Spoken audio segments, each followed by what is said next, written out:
One of the things that causes conflict in relationships, any kind of relationship, is when needs are not met or expectations are not met. One of the things that comes with any kind of relationship is expectation or expectations.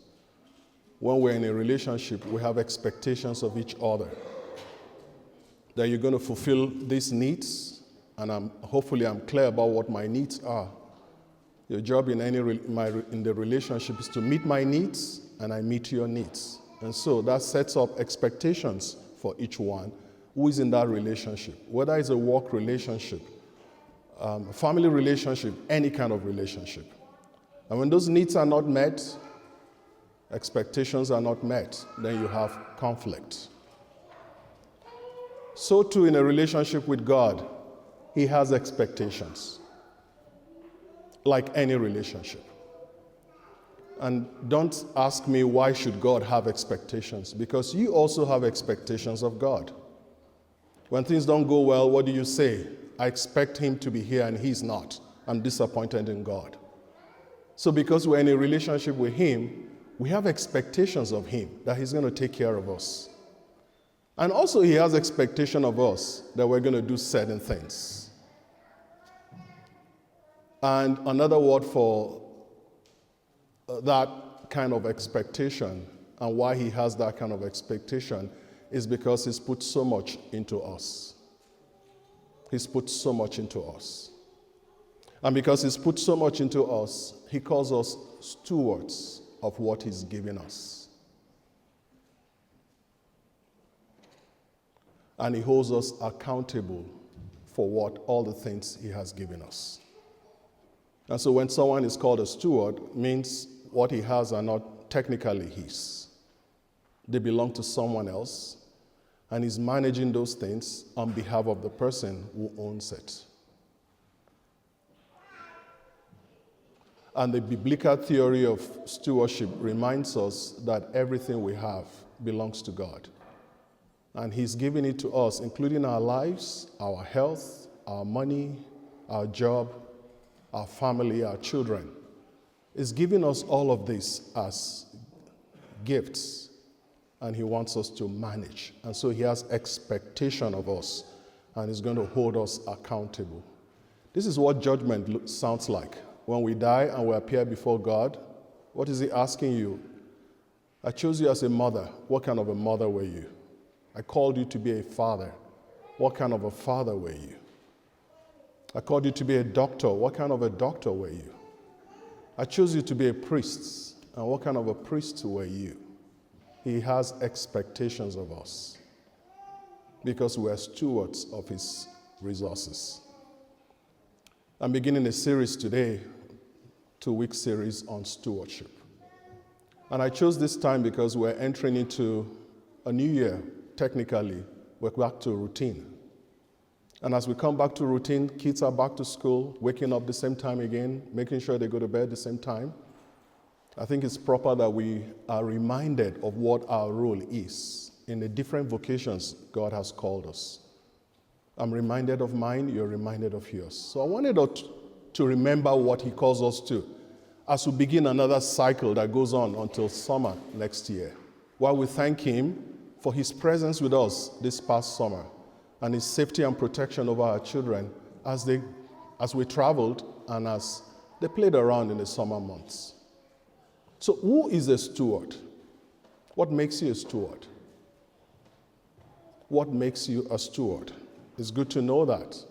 So a steward, in a Christian sense of the word, is first of all someone who has a relationship with God, believes that he's been created by a loving God, or she has been created by a loving God and created for love. So what that means is He created you out of love, and He created you for you to love Him. Those are two things, right? He created you out of love because He loves you, not out of need, and He's created you to love Him. So that's the start, and that's a steward. First of all, created by a God who loves and calls Him to love. And how does God want you to love as a steward? This is where the work is. So having created you out of love, for love, he calls you into different vocations in your life.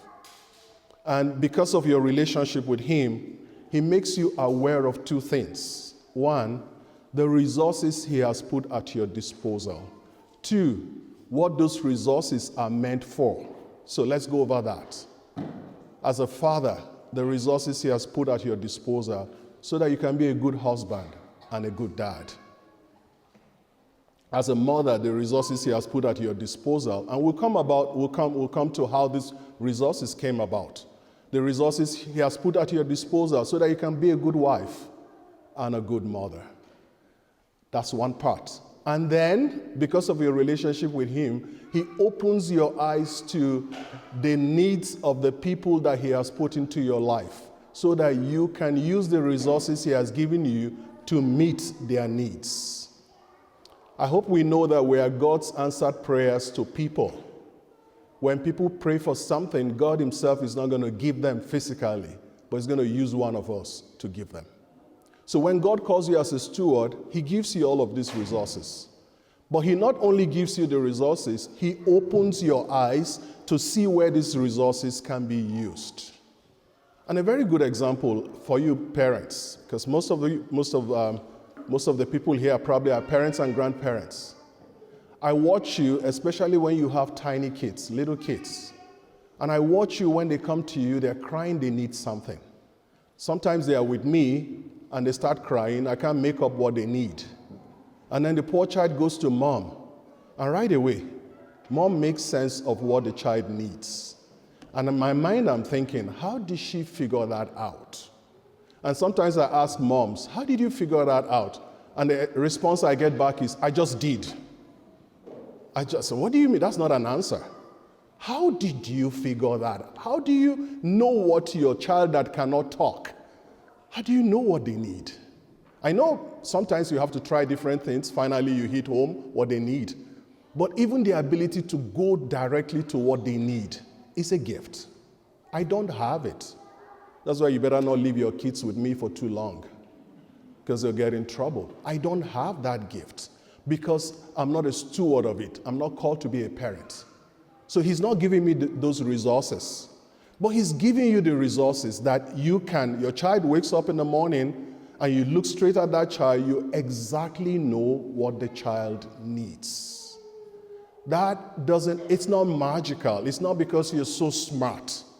It's because he's called you to manage the life of that child. And so two things because of the call is he gives you what the child needs, and he also helps you to know exactly when the child needs it. So that is a steward. So what that also means is because he's called us and given us all these resources, we are also responsible for God's reputation. And this is a hard one to take.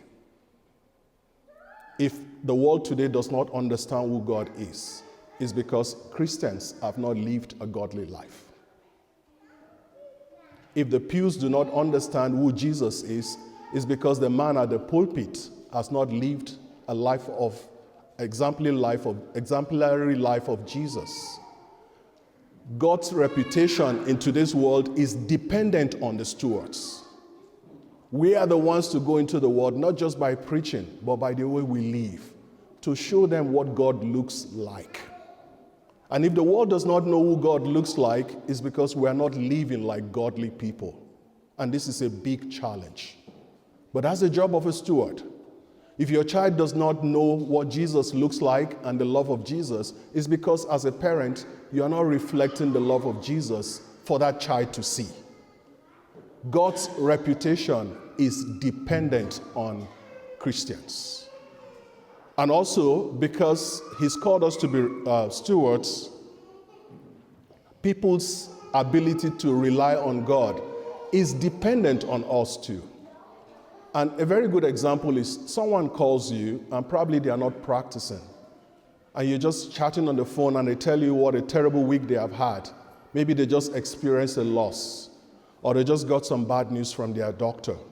And you're saying, oh, I'm so sorry, I'm so sorry, I'm so sorry. And you end the call. How does that help the person? You're so sorry. What does it fix? What are you supposed to do? when you hear news like that? At the end of the day, you say, is it okay if I talk to God on your behalf regarding your need? He's not practicing. You think he's going to say no? Definitely not. But what are you teaching this person? That yes, they're going through this and they don't have the resources to fix it, but there's someone who can take care of them. It is dependent on us to teach the world what God can do in people's lives. This is what it means to be a steward. And that's why it's a very difficult call. But we don't have a choice. We have to carry that cross because that's what he calls us to. So, what qualifies you as a steward? There are certain characteristics that every steward must have. I must have, each one of you must have. And you don't have to be a parent to be a steward. As a student, you're also a steward of your own life, of your safety, protection of your life, making right choices. Because God has given you life, you've got to protect it, no matter how old you are. And that's being a steward of the life he has given you. So what are the characteristics, and how do we get the characteristics needed to be a steward? This is very interesting. Guess how you get that? So God himself who calls you to be a steward, he does not just send you on a path and he doesn't prepare you for it.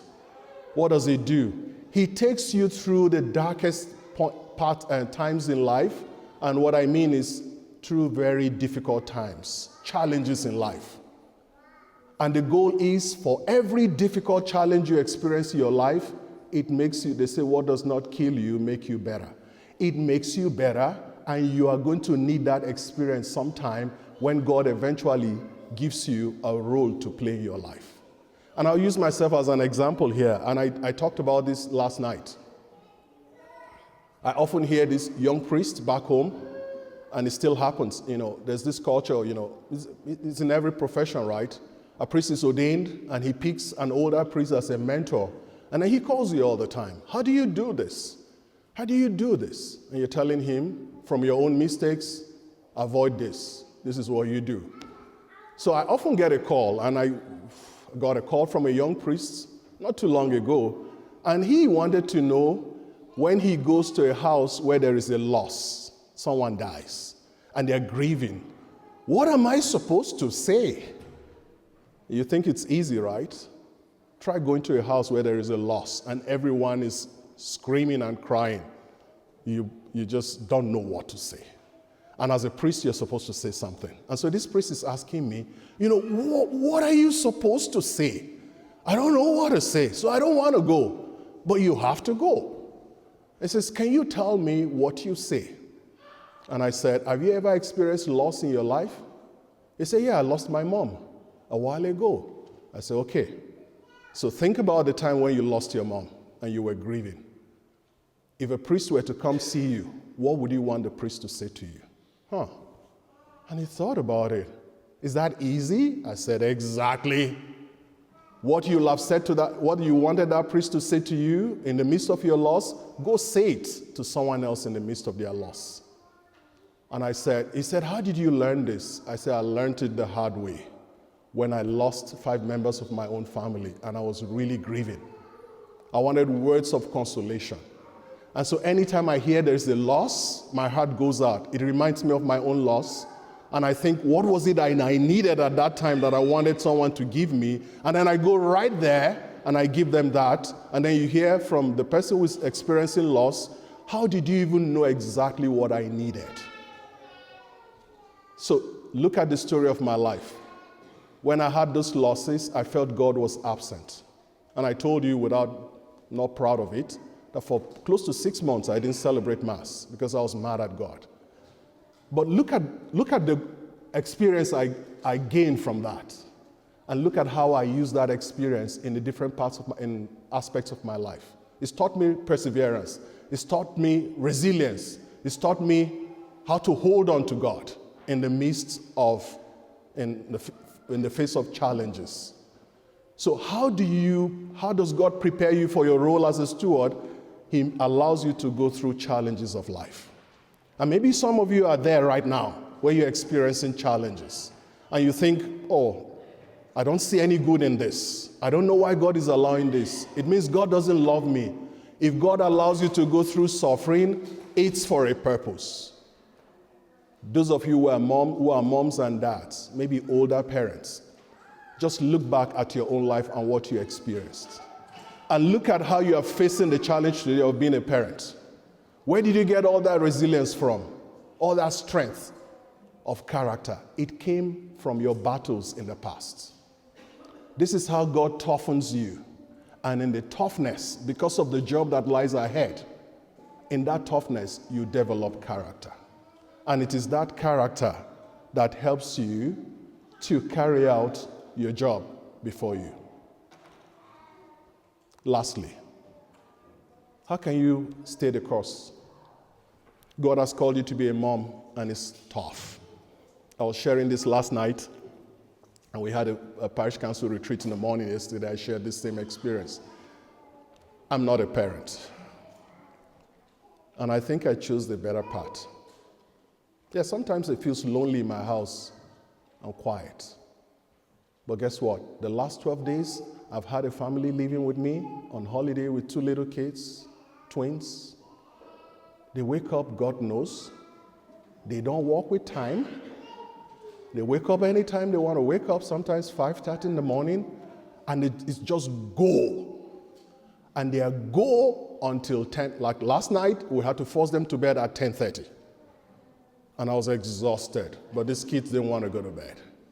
And Father Joseph from Holy Spirit found time to come visit them yesterday in between his crazy schedule. And he looked at the mother after seeing all the action of the twins.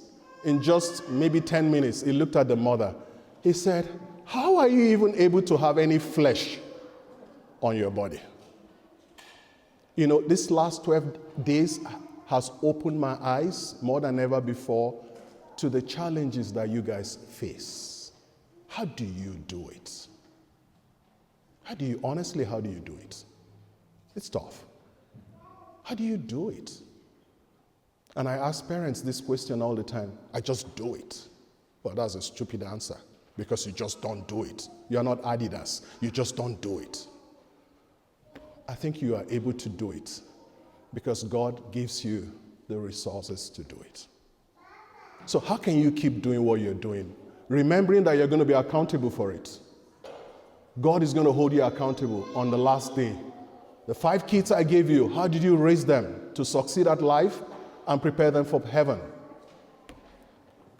The best way to stay the course, guys, even in the face of these challenges, is to remain faithful to God. You got to fill your cup all the time, and there's only one person who can fill your cup, and his name is Jesus. Even the craziest part of your life, the busiest time, you still need to create time for Jesus, or else you'll be drawing up from a cup that is empty.